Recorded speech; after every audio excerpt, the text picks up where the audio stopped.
Chemistry के अंदर, वो है मेटल्स। अब पिछली रिकॉर्डिंग में हम लोग, पिछले क्लास में हम लोगों ने इसके पहले तक पढ़ रखा है, एटम्स के बारे में जान लिया है। तो एटम्स के बारे में जब हमने जाना तो उसमें एक चीज हमारे सामने आई कि जो एटम्स का स्ट्रक्चर है उसके हिसाब से चीजें ठोस और लिक्विड हो सकती हैं और गैस हो सकती हैं। ठीक है, तो ये हमें एटम का स्ट्रक्चर ही खुद ही समझा देता है कैसे।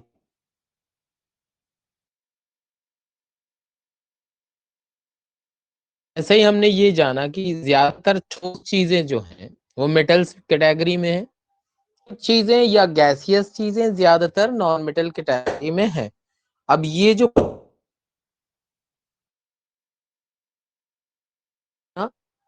जानने की कोशिश करेंगे पूरी तरह के लिए, यानी कि बांटा गया है मेटल्स और नॉन मेटल।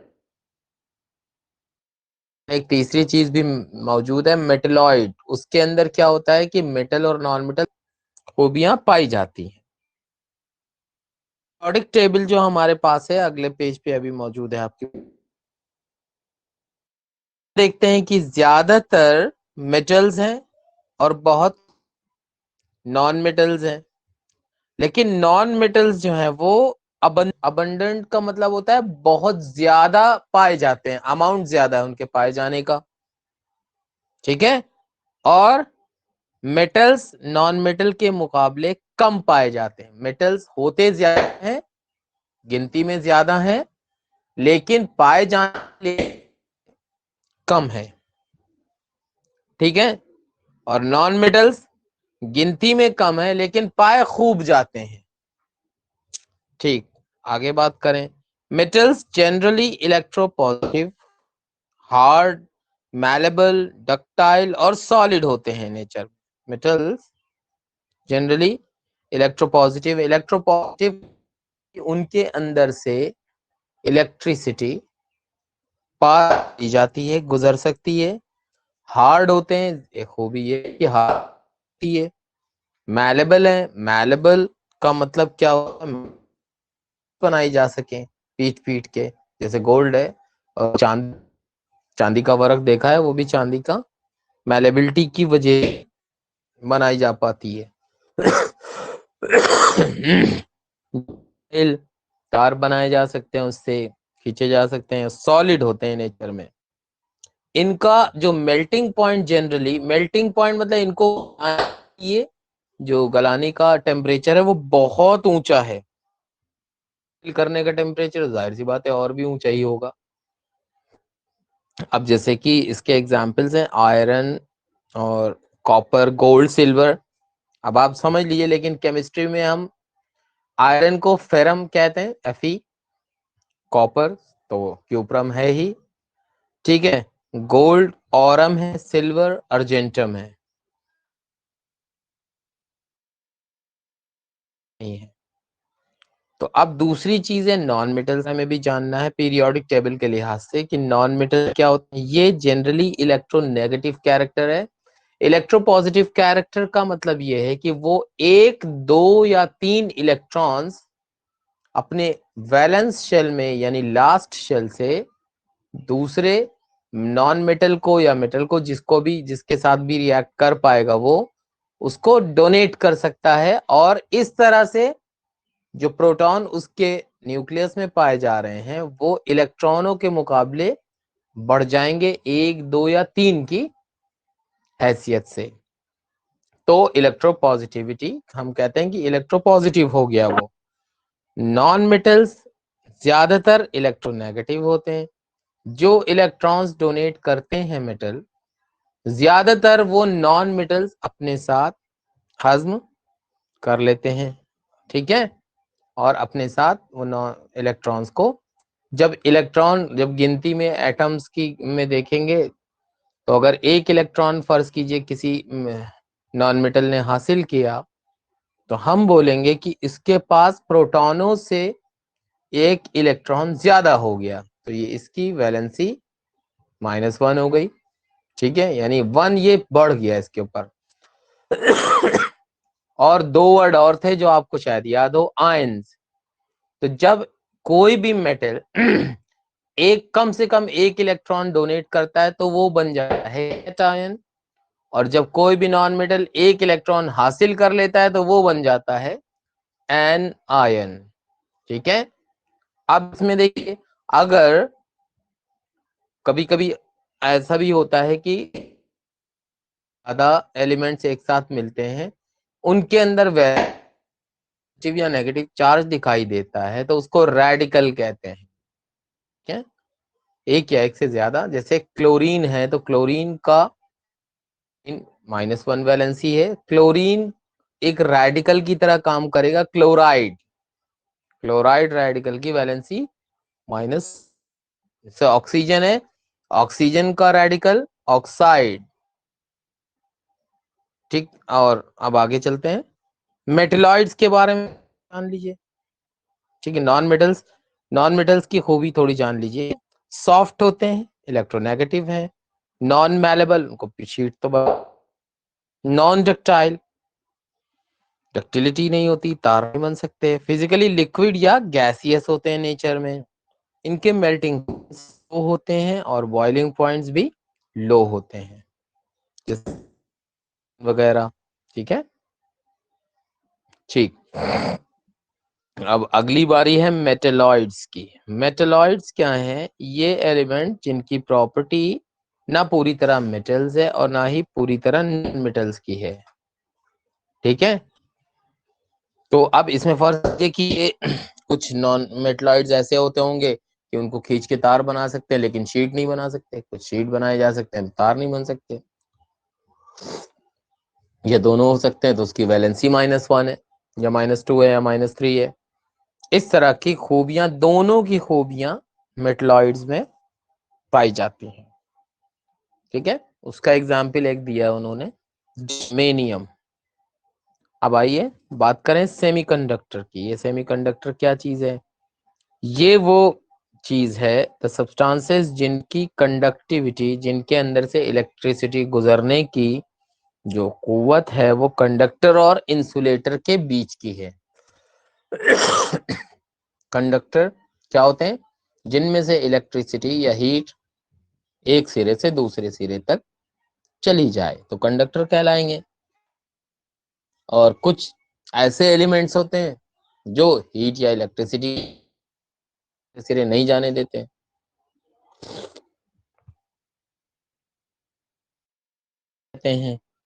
उन दोनों के बीच की एक चीज होती है सेमीकंडक्टर, कुछ हद तक वो कंडक्टिविटी।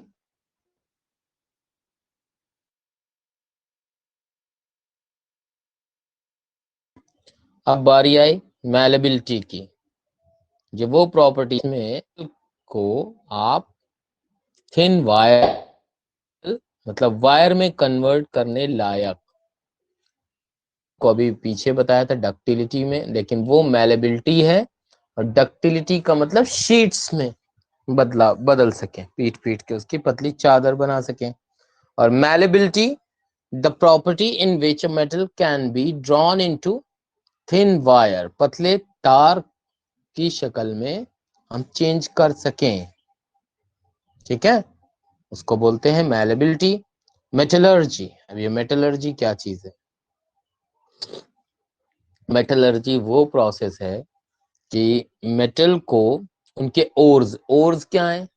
जब जमीन में मेटल पाया जाता है तो वो उसके अंदर बहुत सारी गंदगी साथ में होती है। ठीक है, तो उनकी ओर्स से, जैसे मान ली मिट्टी के साथ पाया गया तो मिट्टी को हटाना पड़ेगा। हो सकता है मिट्टी के साथ नहीं कोई 2 एलिमेंट एक साथ पाए जाएं, तो उनको हटाने के लिए पूरा प्रोसेस करना पड़ेगा। वो प्रोसेस मेटलर्जी कहलाता है। द प्रोसेस, टेक्नोलॉजी किस चीज की? एक्सट्रैक्शन की, मेटल्स को। आवाज मेरी नहीं आ रही तो उसके लिए घबराने की जरूरत नहीं है, पूरा क्लास रिकॉर्डेड है, जब आपके पास अवेलेबल होगा आप फिर से देख सकते हैं। ठीक है, आवाज में फ्लक्चुएशन हो ही रहा है। ठीक है, इससे हमारा काम नहीं रुकना चाहिए।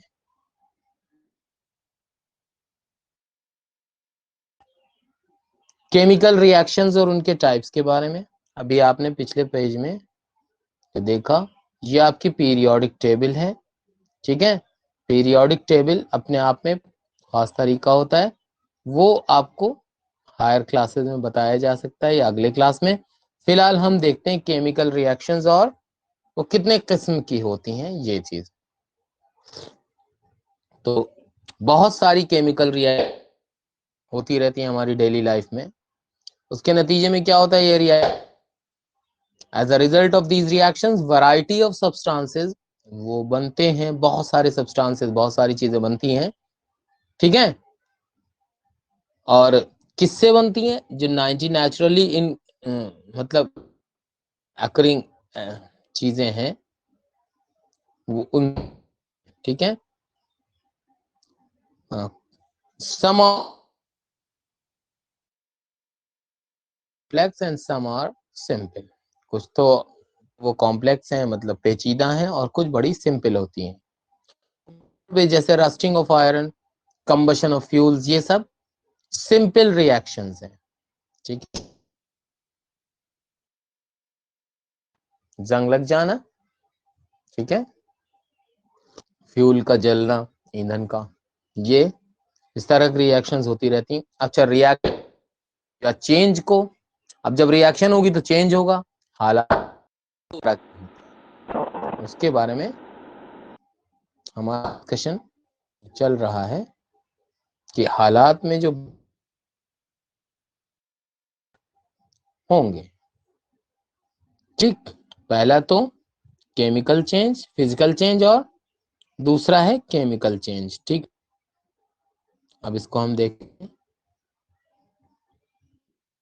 फिजिकल चेंज वो चेंज है जब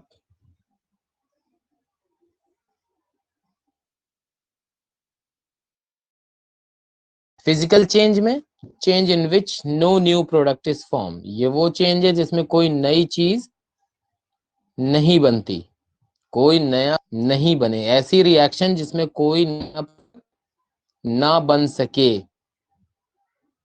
उसको कहते हैं फिजिकल चेंज। जैसे आइस को मेल्ट कीजिए, बर्फ को पिघलाइए, और फिर क्या करिए, जो पिघल जाए बर्फ तो उसको फिर से फ्रिज में रख दिए, फिर वो आइस बन जाएगी। तो ये क्या है, फिजिकल चेंज, उसको कहते हैं फिजिकल चेंज। जैसे वाटर बॉईल होता है, वेपर बन जाता है, वेपर को कूल कीजिए, वो फिर वाटर बन जाता है। अब अगला पार्ट, ये वो बदलाव हैं, ये चेंजेस, ये वो रिएक्शंस हैं जिनमें कोई नया प्रोडक्ट बनता है, और प्रोडक्ट बनने के बाद फिर से वापस अपनी ओरिजिनल हालत में नहीं जाता। जैसे मोमबत्ती के जलने में दोनों चेंज मौजूद हैं। कैसे? मोमबत्ती में जो मोम पिघलता है वो जम करके फिर काम आ सकता है, लेकिन जो तागा उसके बीच में थ्रेड जलता है तो वो ब्लैक हो जाता है, राख बन जाता है, ठीक है। तो तागे का जलना केमिकल चेंज है, क्योंकि फिर आप उससे व्हाइट तागा नहीं बना पाओगे। लेकिन जो वैक्स का पिघलना है, मोम का, वो आपका फिजिकल चेंज है, ओके। वर्ड आता रहता है ना। ये वो इलेक्ट्रॉन्स हैं जो केमिकल रिएक्शन में है, वो केमिकल कंपाउंड जो केमिकल रिएक्शन है, जिनकी जो कम से कम दो रिएक्टेंट चाहिए या एक कंपाउंड चाहिए केमिकल रिएक्शन के बाद, ठीक है। केम उसको लिखने का तरीका कैसे हम शो करेंगे, scientific method of representing a chemical reaction, जो केमिकल सिंबल्स को की मदद से बने, उनको कहते हैं केमिकल इक्वेशन, ठीक है। फॉर एग्जाम्पल H2SO4 जब C2O के साथ यहाँ पर रिएक्शन करता है तो वो देखिए आपका यहाँ पर ये कुछ गड़बड़ लिखा है, ठीक, सॉरी। तो ये क्या बना रहा है, CuSO4, वो जो 4 दिख रहा है आपको C4O, एक्चुअली ये CuO है, ठीक है। और यहाँ भी CuSO बना, कॉपर सल्फेट और साथ में जाहिर सी बात है कि केमिकल रिएक्शन जब होती हैं, बहुत सारे प्रोडक्ट्स बनते हैं, उनकी बुनियाद पर कैसे रिएक्शन हो सकती है, इसके बारे में यहाँ डिस्कशन है। पहला है केमिकल कॉम्बिनेशन। केमिकल रिएक्शन में जुड़ के कोई नया प्रोडक्ट सीधे बना दें, जैसे NH N2+ तो 2H3 फॉर्म हुआ। दूसरी टाइप की रिएक्शन है केमिकल डीकम्पोजिशन। इसमें क्या होता है, कोई हमने या उसको हीट करके या जैसे भी दो ओरिजिनल सब्सटेंसेस में बदल दिया। फॉर एग्जांपल जैसे मर्क्यूरी ऑक्साइड लिया HgO, अब उसके बाद जब आप हीट करेंगे या उसको रिएक्शन करेंगे तो क्या होगा, मर्क्यूरी और ऑक्सीजन दोनों अलग अलग हो जाएंगे, ये डीकम्पोज हुआ। जैसे वाटर है, वाटर का इलेक्ट्रोलिसिस किया, करंट में उसको गुजारा तो H2 और O2 दोनों अलग हो जाया कर।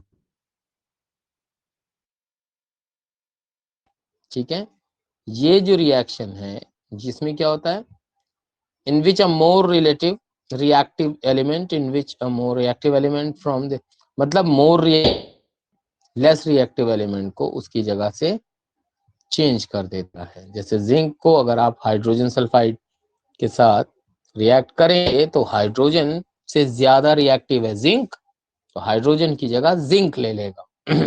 ठीक है, ये H2SO4 एक्चुअली होना चाहिए था। ये क्या होता है, जब दो चीजें, ठीक है, जब दो प्रोडक्ट्स आपने लिए और उन्होंने अपनी जगह आपस में, यानी AB+C AB+CD तो AD+ को इस तरह अगर फॉर्म होती हैं चीजें तो केमिकल डबल डीकम्पोजिशन हुआ।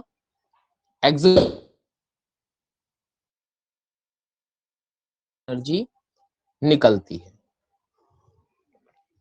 मीथेन को ऑक्सीजन के साथ मिलाइए, ऑक्सीजन के साथ मिलाने का मतलब है जलाइए उसको, तो carbon dioxide plus water plus H2O plus heat जरूर